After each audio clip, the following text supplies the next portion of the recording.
Est-ce que vous avez du fun? Yes! On va s'entendre ça.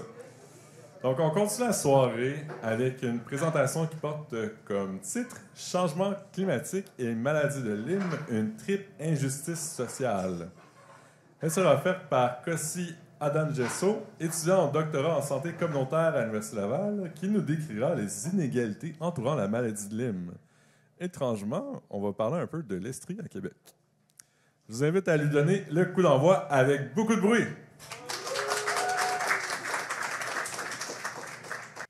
Bonjour tout le monde. Donc, je vais enchaîner la troisième présentation qui porte sur la corrélation entre le changement climatique et la santé des populations. Donc, comme vous le savez déjà, le changement climatique entre déjà dans notre réalité quotidienne. Donc, le changement climatique entre déjà dans notre réalité quotidienne et affecte sensiblement à notre santé. Donc, la question que j'aimerais vous poser est de savoir, est-ce que vous êtes déjà conscient que le changement climatique ralentisse, par exemple, les étés au Québec et puis aussi au niveau des hivers que nous connaissons, il y a un changement. Est-ce que vous avez déjà fait ce constat?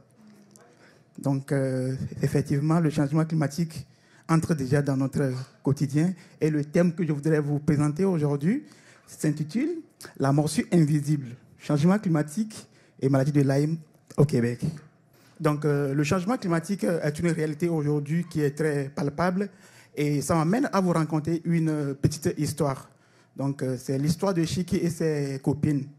Et là, nous sommes en avril 2009. Chiki et ses copines sont partis faire la randonnée, donc, comme d'habitude. Donc, de retour à la maison, il y a des symptômes qui apparaissent. Et parmi ces symptômes, on peut observer, par exemple, la fatigue chronique, le sommeil prolongé, les lésions cutanées, donc qui sont des symptômes inhabituels que Chiki et ses copines ont commencé à développer du retour de leur randonnée. Et puis rapidement, elles ont pris la décision de se faire consulter. Donc après la consultation, ils révèlent qu'il y en a certaines parmi elles qui ont reçu des diagnostics positifs par rapport à la maladie de Lyme.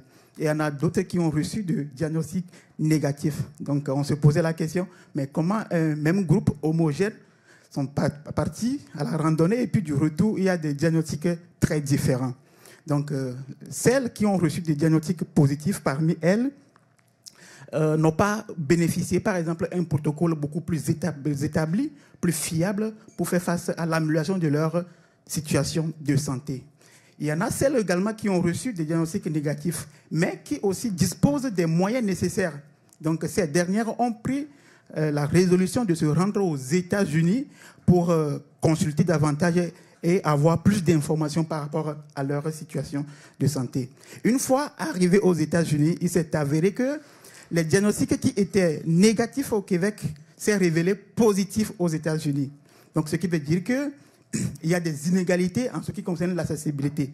Et si vous avez bien suivi cette histoire, la question que je peux vous poser est de savoir, est-ce que vous avez identifié, vous aussi, quelques inégalités par rapport à cette petite histoire?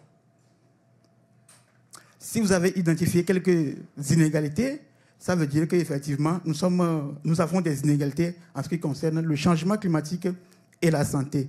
Et parmi ces inégalités, je peux vous énumérer quelques-unes.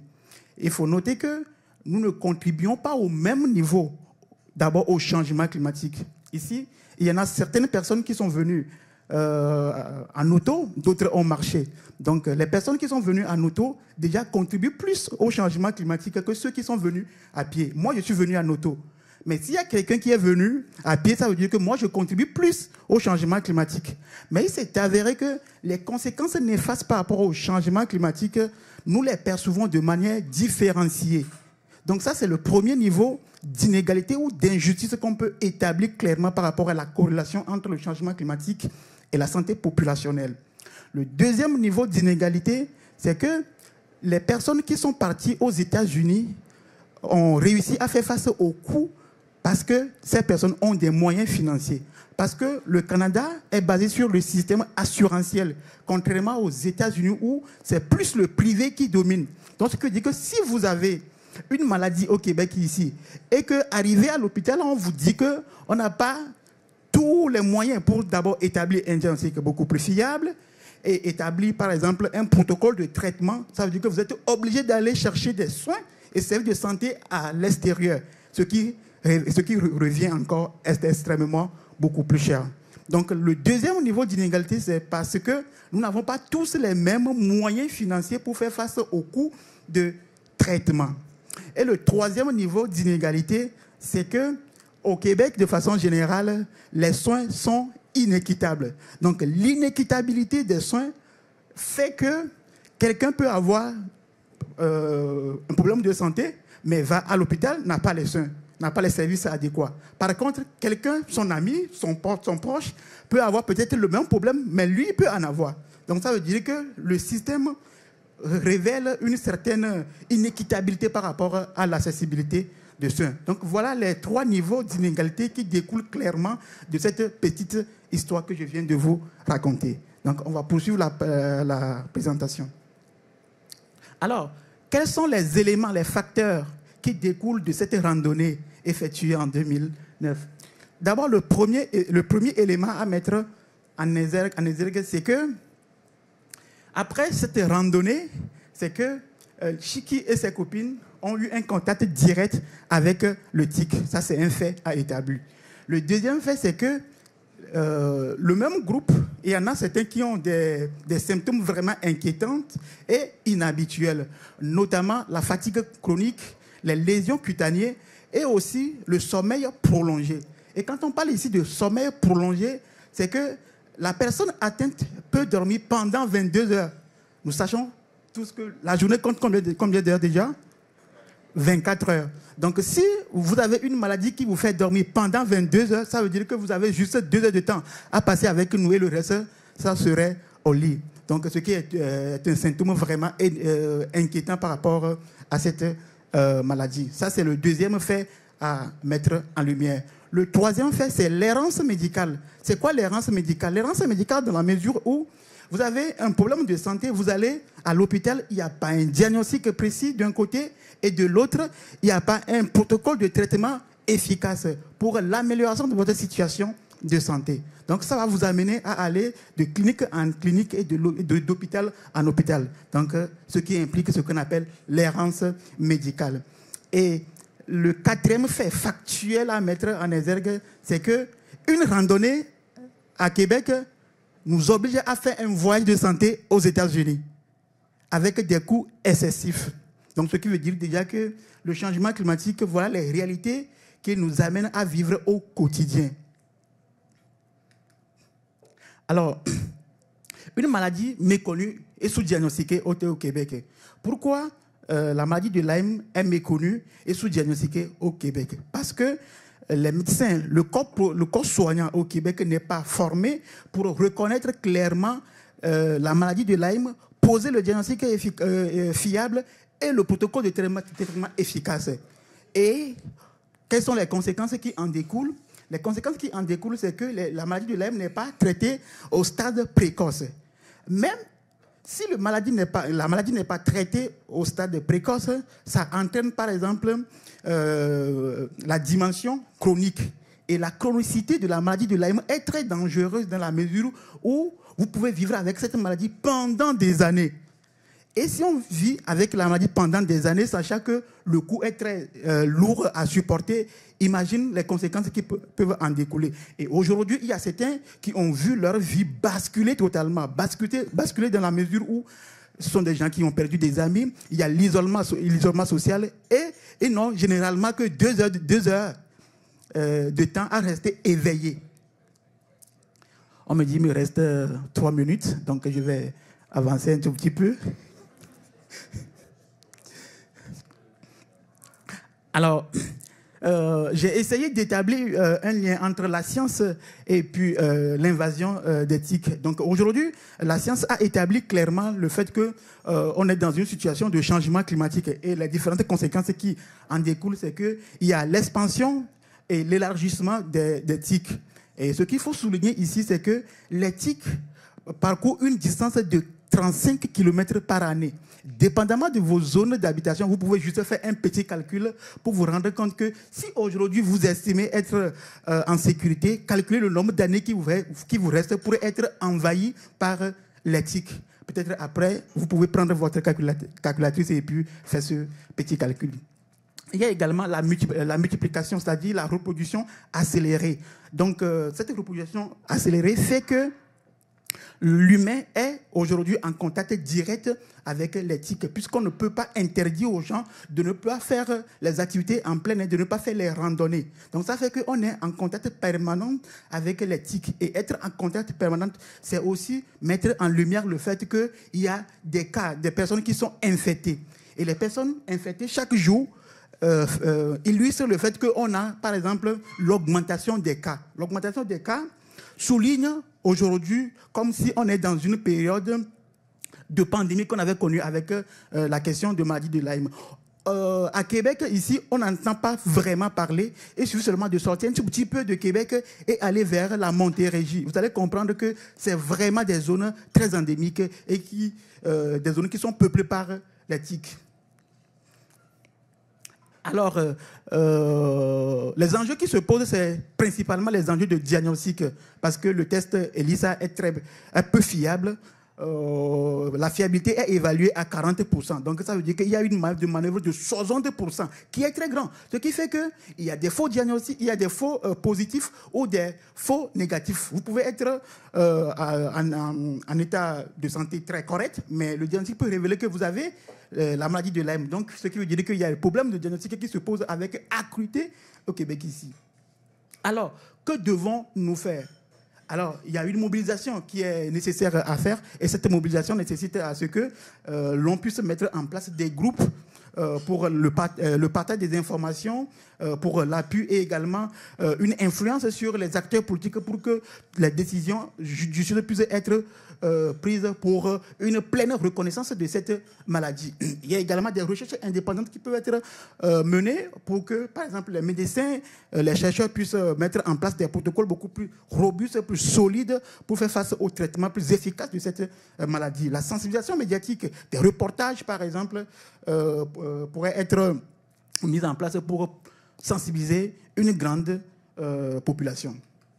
Alors, vers une solution beaucoup plus collective dans la mesure où, par exemple, au niveau individuel, chacun doit prendre conscience qu'on est en face aujourd'hui d'un ennemi très invisible. Donc, si on doit faire les activités en plein air, des randonnées, on doit bien se protéger et aussi faire, par exemple, le scan du retour à la maison pour voir s'il n'y a pas une tique qui est cachée quelque part. Il doit y avoir également des politiques publiques pour mettre en place la question de surveillance environnementale pour voir dans quelle mesure, quelles sont les zones autour desquelles, par exemple, les tiques sont en train de rôder. Donc, la santé publique est très outillée pour ce travail. Également, la question de politiques publiques qui doivent être définies, élaborées avec suivi et évaluation pour mettre en lumière les dynamiques d'atténuation liées au changement climatique.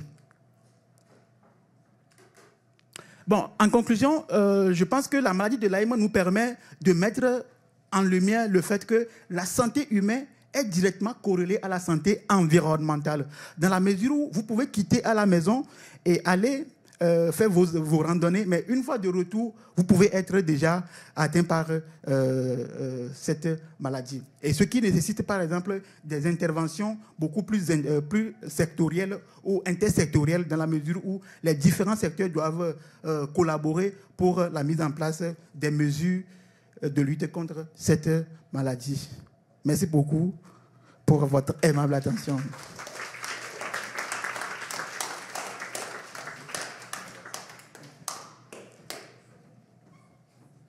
Bon, ben, merci d'être resté attentif malgré une panne localisée de courant. On va maintenant passer aux questions. Maud, au micro. Je pense que oui. Tu continues à parler. Allô? Ah, là, ça marche. Okay. Merci pour ta présentation. C'était très intéressant malgré la condensation d'informations.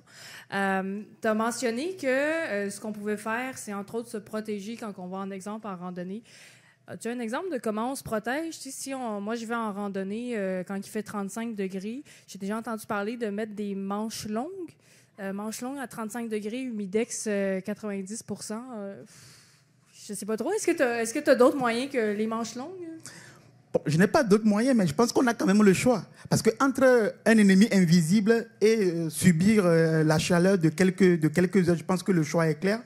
La meilleure façon quand même, c'est effectivement de porter par exemple des habits très longs, les fourrer dans les chaussures et être en mesure et s'assurer qu'effectivement on pourra quand même aller faire la randonnée et revenir sain et sauf. Et aussi par exemple des répulsifs très efficaces qu'on peut également mettre, qui vont nous aider par exemple à éloigner les tiques autour de nous. Donc je pense que c'est les stratégies quand même de prévention très efficaces qui sont en vogue actuellement. Je vous en prie. Pour une autre question. Oui, juste une question vite fait. Ta présentation, en fait, illustre bien le lien qu'il y a entre en fait, le changement climatique et l'impact que cela a en fait, sur nous. J'aimerais juste un autre exemple, en fait, qui illustre bien ce phénomène. Parce que, j'ai bien compris toute la présentation, mais j'aimerais... parce que dans ta présentation, Lim et ses amis sont partis en randonnée. Sûrement qu'ils ont été en contact avec... Éthique. Voilà, ok. Mais est-ce qu'il y a un autre exemple, en fait, disons vite fait, en fait? Bon, un exemple qui illustre la corrélation entre le changement climatique et la santé. Oui, je peux sortir, par exemple, de la situation de maladie parce qu'on en a parlé beaucoup. Et puis aller vers l'alimentation parce que je pense que chacun a touché un peu un repas aujourd'hui. Par exemple, les changements climatiques aujourd'hui, font que la culture agricole, d'abord, n'est plus produite de façon qualitative et quantitative. Donc, à partir du moment où les aliments que nous consommons ne sont plus produits de façon qualitative, si je dis production qualitative, je fais allusion par exemple à des productions biologiques, par exemple, qui ont plus de valeur nutritive par rapport à des OMG. Donc, à partir du moment où les productions ne sont plus en qualité suffisante, donc ça fait que aujourd'hui, les aliments que nous consommons ne nous apportent plus des éléments nutritifs dont nous avons besoin. Et un autre élément, c'est que si on prend ces aliments, il y a des infections, des fois, qui touchent, par exemple, certains aliments. Si on prend les fruits de façon générale. Et aujourd'hui, si on ne fait pas attention, par exemple, tu consommes un fruit, ça peut déjà occasionner ou entraîner, par exemple, une maladie que tu peux contracter. Donc, il y a également ce lien qu'il faut établir. On citait généralement également la question d'inondation. Le fait qu'il y a également des zones aujourd'hui qui sont des zones très, très, très inondées. Donc, avec le changement climatique, l'inondation, ça vient accentuer, par exemple, les risques que les populations de ces zones encourent. Donc, si vous êtes pris par une inondation, donc la question de santé, tout de suite, elle est là. Parce que ça peut emporter la vie de certains, ça peut emporter vos logements, ça peut emporter vos productions et puis apporter des stress, des pressions psychologiques. Et la question psychologique est également liée à la question de santé. Donc, le lien, on peut également le situer à ce niveau. Merci. Malheureusement, c'est le seul temps qu'on avait pour les questions, là, que c'est dépassé un peu. Là. Mais on vous invite à poser vos questions ensuite. Merci encore une fois, Cossi.